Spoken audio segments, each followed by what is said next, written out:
बिस्मिल्लाहिर्रहमानिर्रहीम। अस्सलाम वालेकुम। मैं हूं आपका भाई अब्बास हमदानी। आप देख रहे हैं जाफरिया टीवी। आज का हमारा मौजूद गुफ्तगू है क़याम मकसद पाक और बानी मकसद दाम ज़िल्ला ताला। दोस्तों, ये 1950 से बहुत पहले की बात है, जब हमारे पाक मुर्शिद करीम दाम ज़िल्ला ताला के सामने इक्तशाफ का अमल हुआ था। ये इनकी इब्तदाई तालीम का ज़माना था, जिसमें इन्हें वो बिखरी हुई बेकफन लाशें और रोते हुए मस्तूरात सलवातुल्लाह अलैहिम दिखाए गए। इन मज़लूमीन अलैहिस्सलातु वस्सलाम के तनहा वारस अजलल्लाहु फ़रज शरीफ को दिखाया गया कि किस तरह एक एक मज़ार पर गिरिया कना तशरीफ़ ले जाते हैं और इन मज़ारात को किस तरह दिलासे देते हैं। और उन्होंने देखा कि एक तरफ वही वीरान हवेलियाँ, बेगौर व कफन लाशें, फरियाद करती हुई मज़ारें और तालिब नुसरत व इंतकाम व अदल तुरबतें, इस्तिगासे करती हुई कब्रें और अपने मादी मसाइल में गर्क मुसलमान व शियान। तो इस वक्त इन पर ऐसी कैफियत तारी हुई कि रात को मस्जिद में रो रो कर गश फरमा गए। सुबह को बेहोशी के आलम में उठाकर बाहर लाया गया। जब पहली मरतबा ये वाक़या हुआ तो ये तालिब इल्मी का ज़माना था। फिर इस वाक़े का यादा कई साल बाद हुआ। इसके बाद काफ़ी अरसा इन पर मसाइब की कैफियत तारी रही और इन पर भी इब्तदा में वही असर हुआ जो माजी के बाकी सादात उज़ाम पर हुआ था, यानी उन्होंने भी आज़ादारी का क़याम फरमाया। इस दौर में इलाके में शिया बहुत कम थे, बल्कि ना होने के बराबर थे, और जो थे वो भी इन्हीं के वालिद माजिद जनाब सैयद सदर हुसैन नकवी अल बुखारी आला अल्लाह मकामहू के शिया किए हुए थे। इनसे कबल तो यहाँ नाम कभी कोई शिया ना था। इस वक्त हमारे मुर्शिद करीम दाम ज़िल्ला ताला ने अपने घर में क़याम उज़ा का एहतमाम फरमाया, लेकिन इन्हें वो मनाज़र नहीं भूले जो उन्होंने मकाशफात के दौरान देखे थे, और शहंशाह ज़माना अजलल्लाहु फ़रज शरीफ की मज़लूमियत का असर दिल पर छाया रहा। उन्होंने अपने शहंशाह ज़माना अजलल्लाहु फ़रज शरीफ से मुसलसल राब्ता रखा। इस दौरान एक दिन उन्होंने अर्ज़ किया कि आका इस्तौलानी गैबत और लामतनाही मसाइब और इंतकाम में ताख़ीर की वजह क्या है। शहंशाह ज़माना अजलल्लाहु फ़रज शरीफ ने फरमाया, किल्लत इंसार की वजह से सारी ताख़ीर हुई है। आप दाम ज़िल्ला ताला ने अर्ज़ किया कि इस तौलानी मसाइब के ख़ात्मे की क्या सूरत है। मज़लूमीन अलैहिस्सलातु वस्सलाम के पाक वारस शहंशाह ज़माना अजलल्लाहु फ़रज शरीफ ने फरमाया, इसकी वाहिद सूरत इंसार कामिलीन की फ़राहमी है।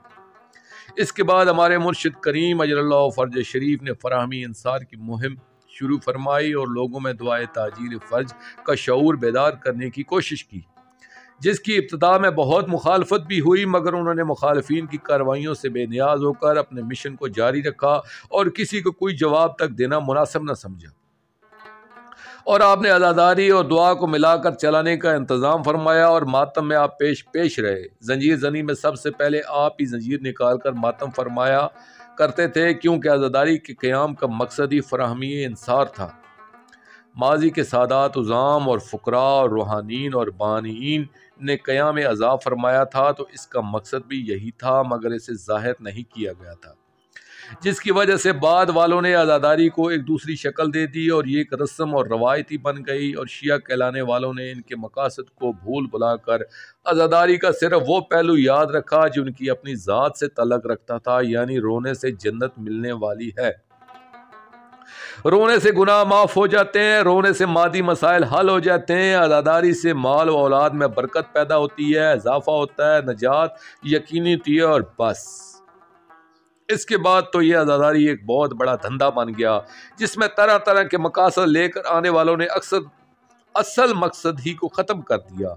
जैसे कि आप खुद देख सकते हैं, कुछ लोग नजात के लिए आज़ादारी करते हैं, कुछ लोग जन्नत के लिए और गुनाहों की बख्शिश के लिए आज़ादारी करते हैं, कुछ लोग सारा साल नंबर 2 काम करते हैं और मुहर्रम पर चांदी की जरी व शबी चढ़ाकर निजात कन्फर्म करवा लेते हैं, कुछ लोग मजालस अज़ा के क़याम को नाम व नबूद का ज़रिया बनाकर खूब नाम कमाते हैं, कुछ लोग आज़ादारी के पर्दे में सियासत को चमकाते हैं, कुछ लोग ज़िक्र अज़ा को बेचते हैं और आवाम को दोनों हाथों से लूटते हैं, कुछ लोग मातम और आज़ादारी में जिनसी नजास्तों से नफ्स की ख्वाहिशात की तकमील करते हैं। यहाँ किस किस बात को बयान किया जाए और किस किस चीज़ का रोना जायज़ है। और आज तो नाम निहाल मुकर्रीन व उलमाए कराम ने पूरे का पूरा शिया मज़हब ही आज़ादारी और रोने रुलाने ही को करार दे दिया है, जिसकी वजह से आज हमारे मज़हब के सारे लोग पूरे का पूरा दीन आज़ादारी को समझते हैं, और वो भी इसके क़याम के मकासद को समझे बिना। बाज़ किताबों में तो यहाँ तक लिखा हुआ देखा है कि आज़ादारी के अहदाफ हैं ही नहीं, इसका कोई दूसरा मकसद मौजूद नहीं, बल्कि ये मकसद बिलज़ात शह है, बल्कि ये मकसूद बिलज़ात शह है। जबकि इन लिखने वाले नादान दोस्तों के हज़ारों मकासद इसी आज़ादारी से वाबस्ता हैं। दीन अज़ा दोस्तों, आज हमारे सामने जो शिया मज़हब मौजूद है वह नाम है आज़ादारी और मातमदारी का। इसके अलावा चंद मरासम के अलावा तशरीह की कोई चीज़ ही नहीं है। यानी अगर आप किसी आम शिया से दरियाफ्त करें कि शिया मज़हब क्या है, तो उसका यही जवाब मिलेगा कि शिया मज़हब आज़ादारी और तबरे का नाम है। यानी आज ये तसव्वुर आम है कि शिया मज़हब नाम है आज़ादारी व मातमदारी का, और इसके अलावा कोई चीज़ काबिल अतना है ही नहीं। इसलिए मुनासिब होगा कि हम यहाँ इस तसव्वुर तशरीह का एक तजिया करते चलें।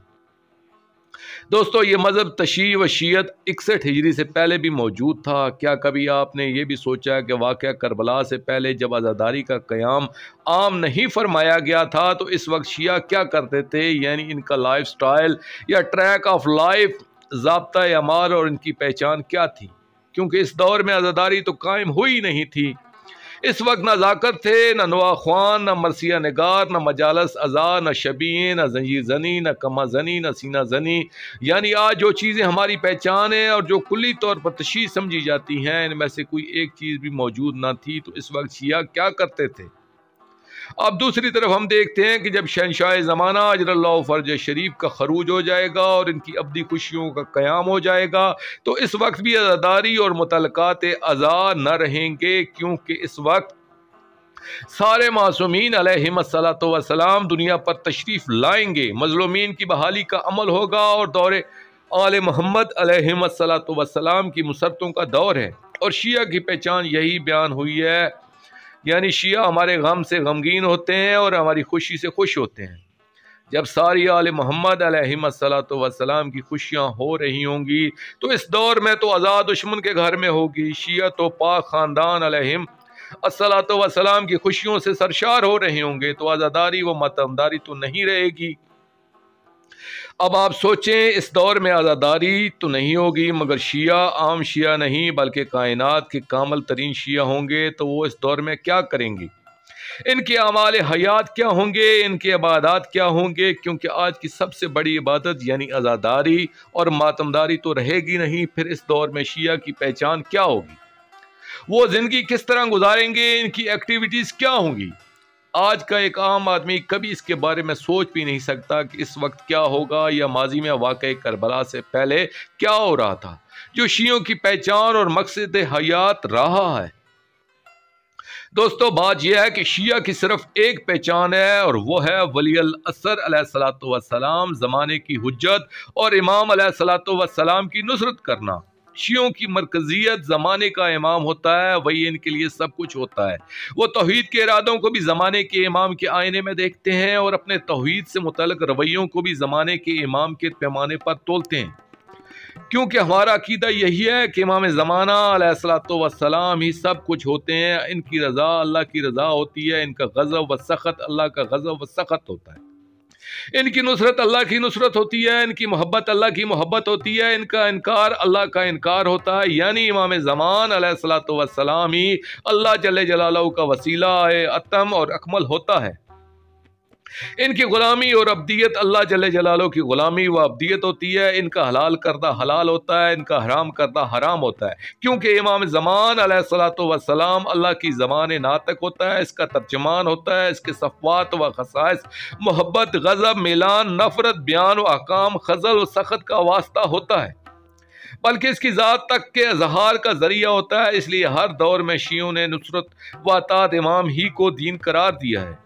करबला हमारे लिए दीन की एक यूनिवर्सिटी है। करबला कायनात के लिए दीन हक की लिबर्टी है कि जहाँ इस दीन हक को ज़िंदा किया गया है, जिसका नाम दीन नुसरत है। और हमें ये दर्स दिया गया कि अपने ज़माने के इमाम पर सब कुछ फ़िदा करना ही ऐन दीन है और यही वाहिद दीन हक है।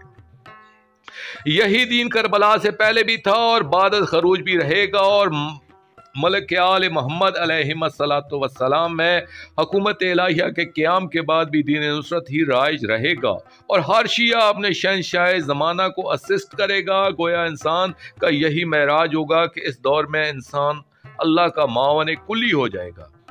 दोस्तों, हकीकत यह है कि अपने वली अल असर अलैहिस्सलातु वस्सलाम की नुसरत करना ही हकीकी और अल्लाह जल्ले जलालहू का पसंदीदा दीन है और इसी का नाम इस्लाम है। जो नुसरत इमाम से दस्तकश होता है वो दायरा इस्लाम से खारिज हो जाता है। अगर ऐसा ना होता तो जमल व सफ़ीन में तलवार ना उठाई जाती।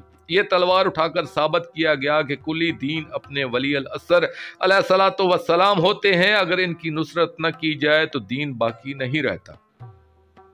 दोस्तों, आखिर में मैं शुक्रिया अदा करूँगा अपने मुर्शिद करीम सैयद मोहम्मद जाफ़र ज़मान नकवी अल बुखारी सरकार दामिज़िल्लाहु ताला का। ये मजमून मैंने उनकी किताब इंतसार वलायत असर इंसार साजी अज़दर से करबला से पेश किए।